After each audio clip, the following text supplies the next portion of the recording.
আসসালামু আলাইকুম।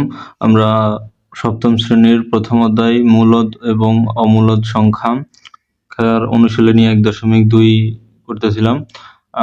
এখন অনুশীলনী ১.২ এর আমাদের ১০ এর ক, খ শেষ। এখন গ বাকি আছে। তাছাড়া ১১, ১২, ১৩, ১৪ থেকে শুরু করে কিছু ম্যাথ বাকি আছে। এখন আমরা ইনশাআল্লাহ শুরু করব। ১০ এর গ থেকে আজকে প্রথমে প্রশ্নটা এক নজরে আমরা দেখে নিই। খরচের টাকার সংখ্যা ও চারাগাছের সংখ্যার বিয়োগফলের সাথে কোন ক্ষুদ্রতম সংখ্যা যোগ করলে যোগফল একটি পূর্ণবর্গ সংখ্যা হবে? আমরা আবার বলি, খরচের টাকার সংখ্যা, খরচ কত টাকা হয়েছে এবং চারাগাছের সংখ্যার বিয়োগফল, আগে এই দুইটা নির্ণয় করতে হবে এবং ক্ষুদ্রতম সংখ্যা যোগ করলে সেটি পূর্ণবর্গ হবে। তো আমাদেরকে প্রথমে কি করতে হবে?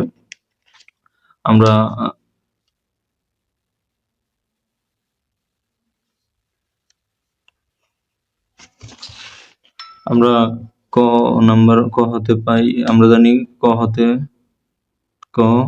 হতে পাই খরচের টাকা হচ্ছে কত? খরচের টাকা ৭,১৪০ টাকা, ৭,১৪০ টাকা। আর মোট চারা গাছ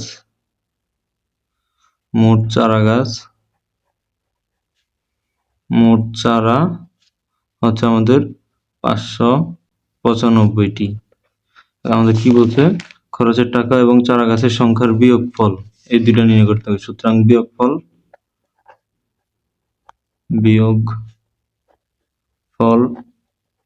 হবে কত? ৭,১৪০ থেকে বিয়োগ ৭,১৪০ মাইনাস ৫৯৫। তাহলে আমাদের কত আসে? আমাদের ক্যালকুলেটর করবে এগুলো।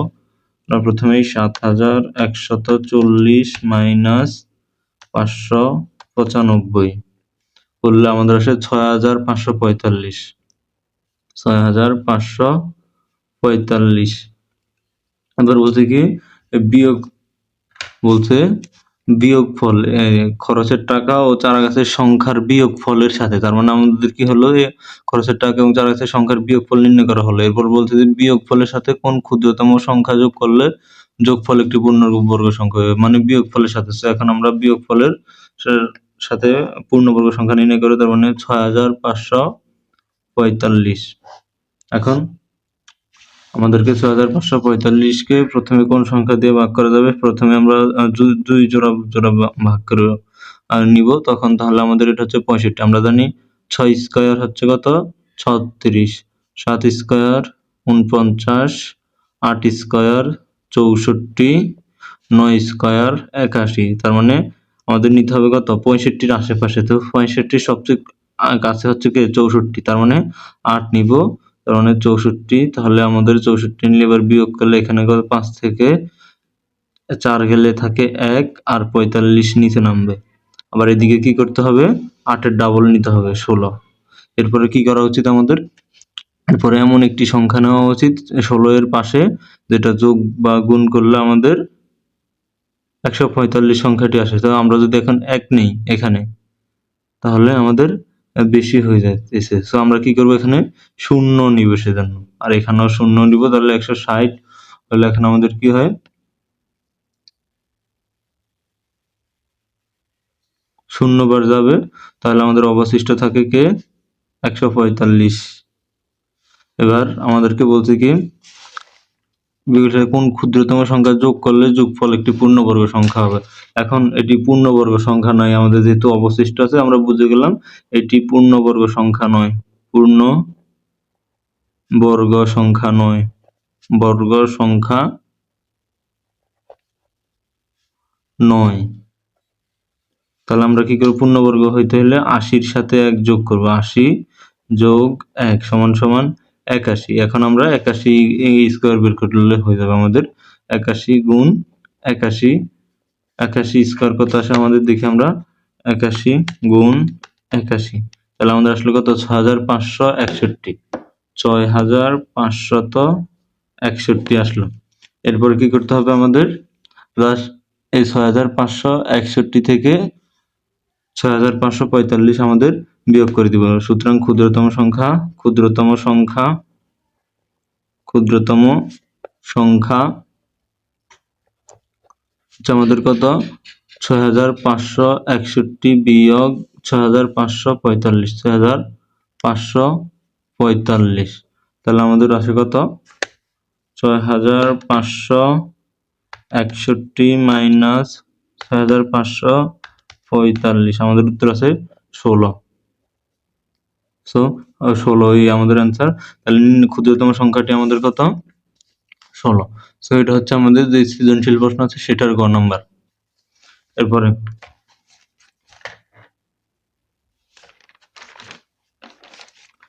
আমাদের প্রশ্ন হচ্ছে বর্গমূল নির্ণয় করো। 11 নম্বরে যে প্রশ্নগুলো আছে বর্গমূল নির্ণয় করা।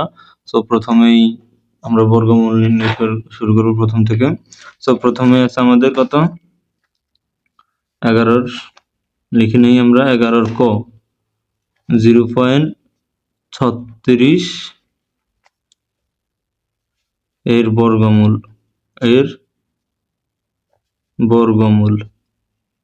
সো আমরা কি করব 0.36 এর বর্গ নিতে হবে। যেহেতু এখানে 0 পয়েন্ট আছে মানে 0.36 আছে তাহলে আমাদেরকে একটা শূন্য নিতে হবে আগে সেজন্য। আর এখানে আছে কত 36 তার মানে আমরা জানি 6 স্কয়ার কত 36 তার মানে 0.6 তার মানে 6 স্কয়ার কত আমাদের 36 হয় শূন্য চলে আসছে। আমাদের 0.36 এর বর্গমূল হচ্ছে কত নির্ণেয় বর্গমূল হবে 0.6 নির্ণেয় বর্গমূল 0.6। এরপরে খ নম্বর প্রশ্ন দেখব আমরা। খ নম্বর প্রশ্ন হচ্ছে 2.25 এর বর্গমূল। তো 2.25 এর বর্গমূল আমরা করি 2.25 এর বর্গমূল প্রথমে আমাদের কি আছে এখানে 2 আছে আমরা জানি কি 1 স্কয়ার হচ্ছে 1 2 স্কয়ার হচ্ছে 2 2 স্কয়ার হচ্ছে 4 সরি। তো 4 হচ্ছে কি 2 এর থেকে বেশি তাহলে আমরা 1 নিতে পারি। 1 স্কয়ার মানে কত 1 1 হলে তাহলে এখানে কি থাকে আমাদের 1 আর আমরা 0.25 নিচে নামাবো তার মানে যদি 0.25 নিচে নামাবো এখানে একটা দশমিক দেবো আর এখানে কোনো দশমিক দিব না 25 নিচে আর এখানে 1 এর ডাবল কত আমাদের 2। এরপরে আমাদের কি করা উচিত এখানে এমন একটি সংখ্যা আনা উচিত যেটা গুণ করলে সেম সংখ্যা শেষ। আমরা দেখি 2 এর সাথে আমরা 1 আনি 2 এর সাথে 2 আনি 2 গুণ 2 44 তারপরে 2 এর সাথে আমরা 3 নিলাম এবং তাহলে গুণ 3 আসে নাই 2 এর সাথে আমরা 4 নিলাম গুণ 4 দেই তাও আসে নাই 2 এর সাথে 5 নেই তাহলে আমরা আর গুণ 5 125 তার মানে আমাদের 5 চলে আসছে এখানে 5 নিব তার মানে 1.5 এখানে তো 125 চলে আসছে আমাদের নির্ণেয় বর্গমূল হচ্ছে 1.5 নির্ণেয় বর্গমূল 1.5। এরপর আমাদের গ নম্বর প্রশ্ন দেখব এখন আমরা। গ নম্বর প্রথম প্রশ্ন কি 0.0049 এর বর্গমূল। আমরা কি করব 0.0049 এর বর্গমূল বলতে চাইলে আমরা এখানে 0.0049 লিখে ফেলি আর এখানে যেহেতু প্রথমেই একটা দশমিক আছে 0 আছে তার মানে আমরা 0 লিখে ফেলবো। এরপরে আমাদের কি করেছি দুইটা শূন্য আছে সেজন্য আমরা একটা শূন্য লিখবো। দুইটা শূন্যের কারণে একটা শূন্য লিখে ফেলবো আর এখানে 49 মানে কত 6 স্কয়ার 36 7 স্কয়ার আমরা জানি কত 49 তাহলে আমরা 7 লিখে ফেলি এখানে 7 তাহলে আমাদের 49 চলে আসছে শূন্য। সো নির্ণেয় বর্গমূল হচ্ছে আমাদের কত নির্ণেয় বর্গমূল 0.07 এটা।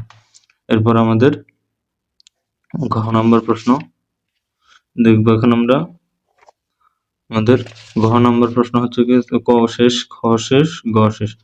ঘ নম্বর প্রশ্ন হচ্ছে 641.1024 641.1024 এর বর্গমূল। তো আমরা লিখে ফেলি 641.1024 এই সংখ্যাকে প্রথমেই আমরা কি করব 641।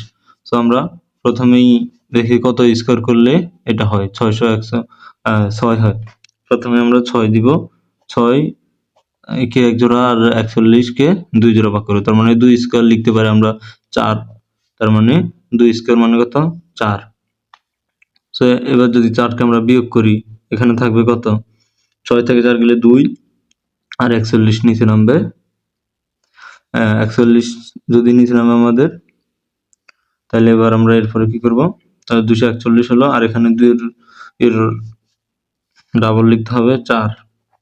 এরপর আমাদের কি করব, এখানে এমন একটি সংখ্যা নিতে হবে যাকে গুণ করলে আবার ওই সংখ্যা দিয়ে গুণ করলে 241 হবে, তার মানে আমরা 241 এর সাথে 44 হবে, তার মানে আমরা যদি 3 নেই, দেখি 44 গুণ 3, সরি 44 গুণ 4 হবে 176, কাছাকাছি চলে আসতো। তাহলে আমরা 4 এর সাথে 5 নিব, গুণ 5, কারণ 225। আর দেখি আমরা 6 নিয়ে দেখি, 4 এর সাথে 6 নিলাম, গুণ 6, তো এটা 276, 241 এর থেকে বেশি হয়ে যাচ্ছে, আমাদের 5 নিতে হবে। এখানে 5 নিলে আমাদের হয় কত 45 গুণ 5, 225, 225, তাহলে এখানেও 5 লিখতে হবে আমাদের। সো এরপরে আমাদের বিয়োগ করলে এখানে কত থাকে 241, এটা হবে 11, 11 থেকে 5 গেলে থাকে 6, এখানে ওই একটা যোগ হবে 3, দিয়ে 4 থেকে 3 গেলে 1, আর এখানে 0, আর এখানে আমাদের কি নামবে দশমিক, যে দশমিক নামবে যেহেতু, আমাদেরকে এখানে একটা দশমিক নিতে হবে, আর এখানে দশমিকের প্রথমে আমাদের 10 নামবে, 10। তো 1610 হইলো, 1610 25 এর ডাবল লিখতে হবে, 25 এর ডাবল কত আমাদের 50, 50 এর সাথে আমাদের কত গুণ করলে এই সংখ্যার 1610 আসে, আমরা একটু দেখি। তো প্রথমে আমরা 50 কত যোগ করতে পারি, এখানে যেহেতু 550 আছে, তো আমরা 3 যোগ করলে 3 × 1500 জানি আমরা, তার মানে 50 এর সাথে 3 যোগ করলাম, গুণ 3, 1509 এটাই হবে। তাহলে আমরা এখানে 3 লিখবো, এখানেও 3 লিখবো, 1509, 1509 যদি, তাহলে এখানে আমাদের বিয়োগফল থাকবে কত 10 থেকে 1 গেলে 9 গেলে হচ্ছে 1, হাতে আছে 1, 0 হবে এটা হবে কত 6 থেকে 5 গেলে 1, 101 অবশিষ্ট থাকে। এরপর আমাদের 25 নিচে চলে আসবে, আবার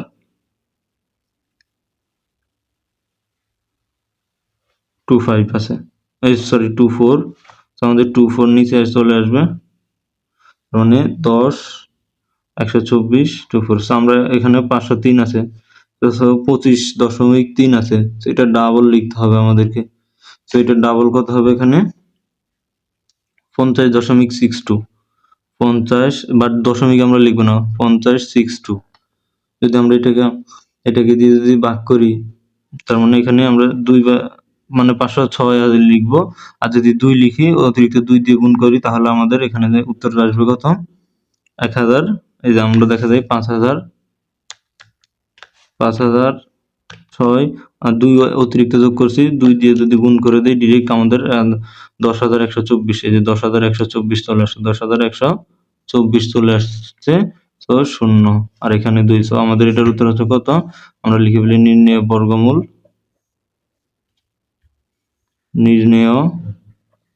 বর্গমূল 25.232। তো এটা হচ্ছে আমাদের ঘ নম্বর প্রশ্নের অ্যান্সার। এরপর আমরা ও নম্বর প্রশ্ন দেখব। আমাদের ও নম্বর প্রশ্ন হচ্ছে 0.000576। তো আমরা লিখে ফেলি ওর নাম্বারটা 0.000576 এর বর্গমূল নির্ণয় করতে হবে।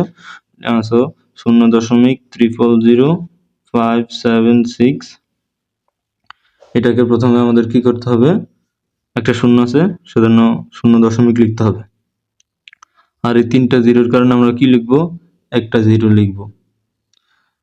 এরপরে 5 আছে আমাদের, 5 কে 2 স্কয়ার লিখতে পারি, 2, সো 2 মানে 2 স্কয়ার মানে হচ্ছে কত 4, তার মানে আমাদের কি থাকে এখানে 5 থেকে 4 গেলে থাকে 1, আর আমরা এক জোড়া নাম আছে 76। আর এখানে কি লিখবো, 2 এর ডাবল লিখতে হবে আমাদেরকে 44। 2 এর ডাবল কি 4, 2 এর ডাবল হচ্ছে 4। এরপরে 4 এর সাথে কত যোগ করলে আমাদের এটা আসে দেখি। 4 এর সাথে আমরা 3 যোগ করি, 4 এর সাথে 3 যোগ করলাম এবং গুণ 3 দিলাম, তাহলে 129 আসে। তাহলে 4 এর সাথে 4 দেখি, 4 অ্যাড করলাম অতিরিক্ত, গুণ 4 দিলে আমাদের 176 চলে আসে। তার মানে 4 এর সাথে 4 দিলাম, এখানেও 4, 176 চলে আসলে আমাদের উত্তর হচ্ছে বর্গমূল হচ্ছে 0.024। সুতরাং নির্ণেয়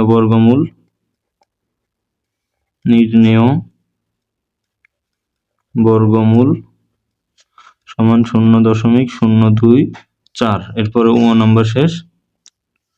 এরপরে এখন আমরা 6 নম্বর করব।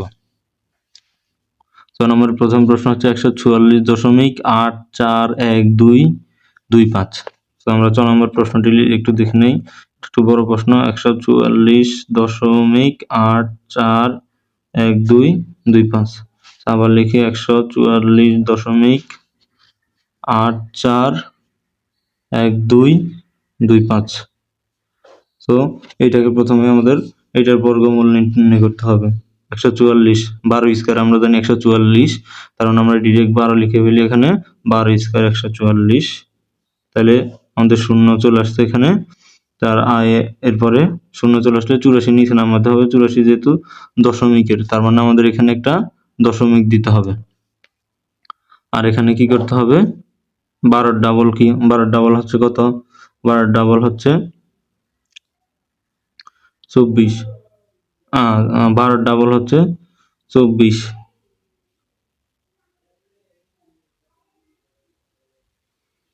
আচ্ছা আমরা এখানে, আচ্ছা এটা এইভাবে হবে না, আমরা আরেকভাবে করি। 144.8412225। আমরা জোড়া ভেঙে লিখতে হবে তিনটার ক্ষেত্রে। তার প্রথমে 1 স্কয়ার যায়, আমাদের 1 স্কয়ার মানে কত, 1ই। তাহলে 1 1 0, আমাদের এখানে 44 নামালাম। এখানে 1 এর ডাবল লিখতে হবে 2। তার মানে এখন আমরা যদি 22 লিখি, তার মানে 22 দুগুণে 44, এখানেও 2, 44 শূন্য চলে আসছে। এরপর আমরা কি করব, আমাদের দশমিক চলে আসছে। তো দশমিক, সেই জন্য আমরা একটা দশমিক দিব, আর আমাদের 84 নিচে নামবে। আর এখানে 12 ডাবল লিখতে হবে। 12 ডাবল হচ্ছে কত, 24। আর এখানে তাহলে আমাদের, আচ্ছা পুরোটা একসাথে নামায় 4টা, তার মানে 8412। এখন 24 এর সাথে কত যোগ করলে আমাদের এই সংখ্যাটি আসবে। সো আমরা এখানে কত লিখতে পারি, আমরা 24 এর সাথে 2টা যোগ করব, যেহেতু 2 জোড়া নামাইছি, তার মানে 0। আর 2 জোড়া নামালে আমাদেরকে একটা 0 দিতে হয় এখানে। সো 2403, এটা যদি আমরা গুণ করি, তোমরা দেখবে যে 7209 আসে। 7209 আসলো। এরপর আমাদের এখানে বিয়োগ করলে থাকবে, আচ্ছা 8112, 8412 বিয়োগ 7209, তাহলে আমাদের 1203 থাকে। 1203। তো এরপরে 1203, আর এখানে 25 অবশিষ্ট থাকে। আমরা 2 জোড়া নামাইছি, 25 নামাবো এখন। 25 নামালে এখানে আমাদের এটা ডাবল লিখতে হবে, 24 2406 এর সাথে আমরা কত যোগ করলে এটা আসে, আমরা দেখবো যে 5 যোগ করলে আমাদের ডিরেক্ট এটা চলে আসবে 120325 চলে আসবে। আর এখানে আমরা 5 লিখে ফেলবো, শূন্য মাঝখানে 3, এখানে 3 দিয়ে গুণ করলাম, আমরা 3 লিখি না। তো 12.035, তাহলে আমাদের বিয়োগ করলে 0। কারণ আমাদের নির্ণেয় বর্গমূল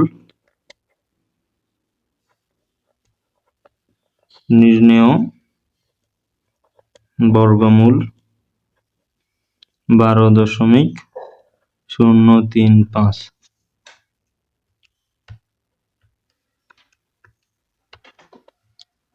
তো এটা হচ্ছে আমাদের 6 নম্বর প্রশ্নের সমাধান। তাহলে এখন আমাদের 11 সবগুলো ম্যাথ করা শেষ হলো। এরপর আমরা 12 এর ম্যাথগুলো দেখব। প্রথমে বলছে 2 দশমিক স্থান পর্যন্ত বর্গমূল নির্ণয় করো। 2 দশমিক স্থান। আচ্ছা আমরা এগুলো পরবর্তী ক্লাসে করব ইনশাআল্লাহ।